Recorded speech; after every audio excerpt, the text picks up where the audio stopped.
अस्सलाम वालेकुम ट्रेडर्स, उम्मीद करता हूँ तमाम लोग बिल्कुल खैर वाफियत से होंगे। ट्रेडिंग वर्ल्ड चैनल में खुशामदीद।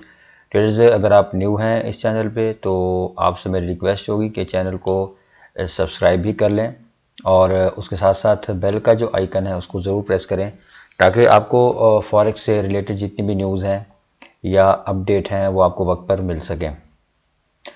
अगर आप फॉरेक्स सीखना चाहते हैं, बिगिनर्स हैं, तो आप मुझसे व्हाट्सएप पे रब्ता कर सकते हैं। व्हाट्सएप नंबर जो है वो मैं अपना डिस्क्रिप्शन में मैंने दे दिया है।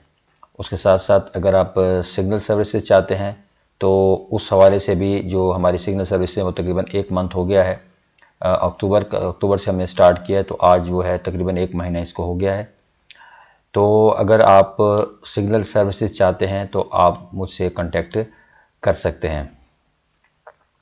तो चलिए ट्रेडर्स, गोल्ड का एनालिसिस करने से पहले हम फॉरेक्स फैक्ट्री न्यूज़ की बात करेंगे। जैसा कि आज ये हमारे पास एफओएमसी की स्टेटमेंट की न्यूज़ थी और उसके बाद यहाँ पर फेडरल फंड रेट्स, तो ये इस न्यूज़ ने आज बहुत ज़्यादा गोल्ड को इफ़ेक्ट किया है। ठीक है, इसीलिए हमने आज जो गोल्ड के ऊपर जो हमने ट्रेड लगाई थी वो हमने तकरीबन ये जो पिछला जो न्यूज़ का टाइम था ये 5:15 पाकिस्तानी टाइम के मुताबिक, तो इस न्यूज़ पे हमने जो थी क्या कहते हैं उसको कंटिन्यू रखा था ट्रेड को।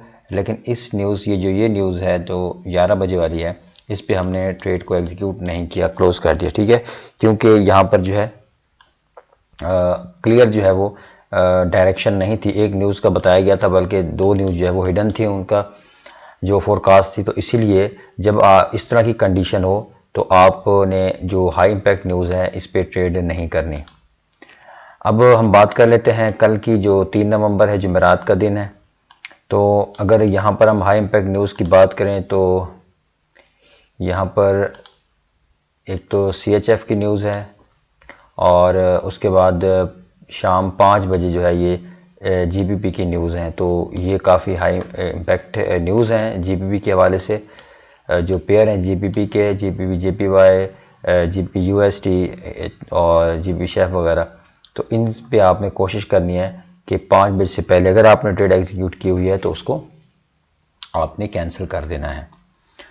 तो फिर 5:30 बजे भी GBP की न्यूज़ ही है और लेकिन USD की जो न्यूज़ है ये 5:30 बजे अनएम्प्लॉयमेंट क्लेम्स है।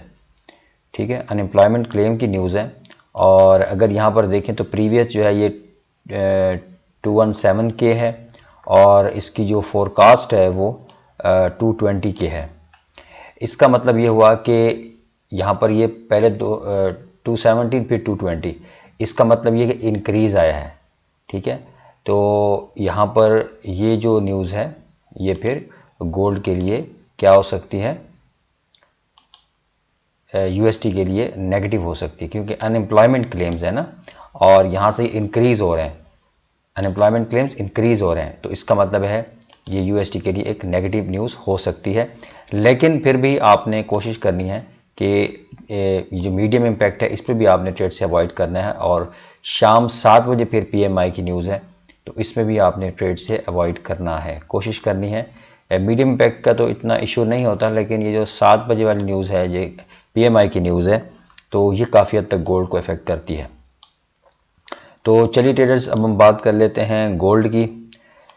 ट्रेडर्स, ये अभी भी आप देख रहे हैं ये 11:52 हुए हैं पाकिस्तान टाइम के मुताबिक और 11 बजे ये न्यूज़ आई है और आप देख सकते हैं कि इस न्यूज़ ने अभी तक जो है वो मार्केट के अंदर बहुत ज़्यादा फ्लक्चुएशन हो रही है और अब एनालिसिस करना मुनासिब नहीं था अभी के टाइम क्योंकि क्लियर अभी ये डेली की कैंडल क्लोज नहीं हुई है, लेकिन एनालिसिस करना भी ज़रूरी है आप दोस्तों के लिए।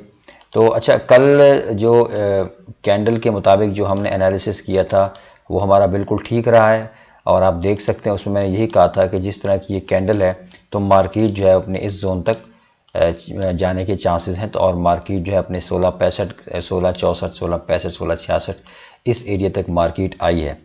लेकिन ट्रेडर्स, आप जिस तरीके से अब ये मूव देख रहे हैं तो इसका मतलब ये हुआ, क्योंकि आपको पता है कि इंटरेस्ट रेट जो है वो USA ने अपना इंक्रीज़ किया है और जिसकी वजह से अभी गोल्ड मज़ीद फॉल कर सकता है, क्योंकि जो फंडामेंटल होती है ना न्यूज़, ये जो हमारे एनालिसिस होते हैं ये इसको डोमिनेट करती हैं। ठीक है, मतलब अगर फंडामेंटली एक जो कमोडिटी है वो डाउन जाएगी तो चाहे एनालिसिस कितने ही उसके हक में क्यों ना हो, टेक्निकल एनालिसिस कि भाई इसने ये ब्रेकआउट दे दिया, रीटेस्ट और इसने अब जाना है, ऐसा नहीं होता।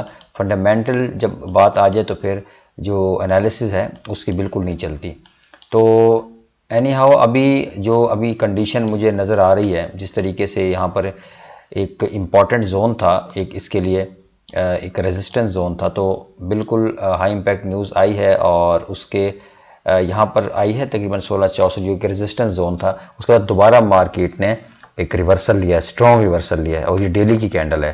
तो यहाँ से हम ये ऐसा लगता है कि कल के दिन जो है, यानी जो नेक्स्ट 2 डेज़ हैं, थर्सडे और फ्राइडे, ये मे बी के ये वाला एरिया जो है मज़ीद एक यहाँ तक दोबारा मार्केट आ सकती है, लेकिन उसके बाद दोबारा मार्केट ने अब फॉल करना है।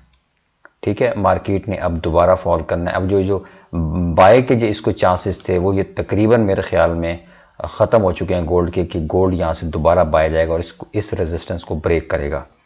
लेकिन मार्केट है, कुछ भी हो सकता है। हम प्रोबेबिलिटी पे की बात करते हैं, जो एनालिसिस है उसके हमारा जो एक्सपीरियंस है उसकी बेस के ऊपर ये हम जो भी है एनालिसिस अपना देते हैं, लेकिन ये बात हतमी नहीं होती, ये फाइनल नहीं होती। मार्केट है और मार्केट को ना हम मूव करते हैं, हम जस्ट एनालिसिस करते हैं। तो जिस तरह की ये कंडीशन बनी हुई है, तो मुझे अब ऐसा लग रहा है कि मार्केट यहाँ से मज़ीद फॉल कर सकती है। ठीक है, तो ट्रेडर्स अब हम ज़रा चलते हैं 4 आवर पे, वहाँ पर जाकर देखते हैं कौन से जोन जो है कल के दिन अहम रहेंगे ट्रेडिंग के लिए। जी ट्रेडर्स, तो ये हमारे पास 4 आवर का चार्ट है और यहाँ पर आप देख सकते हैं ये एक चैनल बनाया है गोल्ड ने। ठीक है, ये एक हमारे पास रेजिस्टेंस और यहाँ से ये जो है हमारे पास डिसेंडिंग पैटर्न बन रहा है इसका। ठीक है, तो अभी ये जो एरिया होगा ना, याद रखिएगा ट्रेडर्स, ये वाला जो जोन है, ठीक है, ये वाला ये जोन, ये नो ट्रेडिंग जोन एरिया है।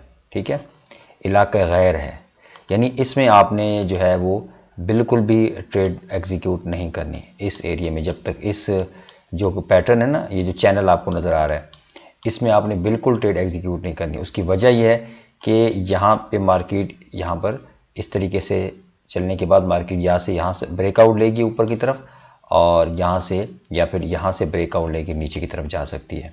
ठीक है, तो अभी आपने सिर्फ इस एरिया को जो है ना वो अपने फोकस में रखना है। ठीक है, इस तरह आपने ट्रेंड लाइन ड्रॉ कर लेनी है और ऊपर ये आपने एक जो जोन है, रेजिस्टेंस जोन जो रहेगा गोल्ड के लिए कल के दिन, इसको आपने क्रिएट कर लेना है। ठीक है, और आपने फिर वेट करना है। ठीक है, याद रखिएगा मार्केट या तो इस चैनल को ब्रेक करके मजीद नीचे जाएगी, 1600 का इसका नेक्स्ट टारगेट है, और अगर यहाँ से ऊपर की तरफ ब्रेकआउट देती है तो फिर रीटेस्ट का ज़रूर वेट करना है, और फिर मार्केट 1700 और फिर 1740 तक जा सकती है।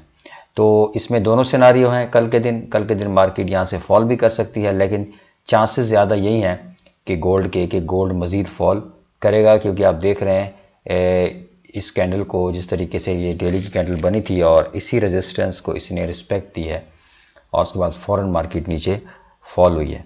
तो ये 2 सिनारियो हैं। ये बाई के लिए इस जोन का ब्रेक करके रिटेस्ट करना ज़रूरी है, और सेलिंग के लिए जो ट्रेंड लाइन है इसका ब्रेकआउट नीचे दे के इसका रिटेस्ट करना ज़रूरी है। तो ये था आज का एनालिसिस गोल्ड के ऊपर। कल क्या प्रोबेबिलिटी जो है वो रह सकती है गोल्ड के लिए, तो आपने अपना एनालिसिस में ज़रूर कर लेना है। और अगर आप इन एनालिसिस को समझते हैं, आहिस्ता आहिस्ता आप भी इसमें एजुकेट हो जाएंगे और इंशाल्लाह इस काबिल हो जाएंगे कि आप भी एनालिसिस कर सकें। तो दुआओं में ज़रूर याद रखा करें। तो मिलते हैं इंशाल्लाह नेक्स्ट वीडियो में, तब तक के लिए अल्लाह हाफिज़।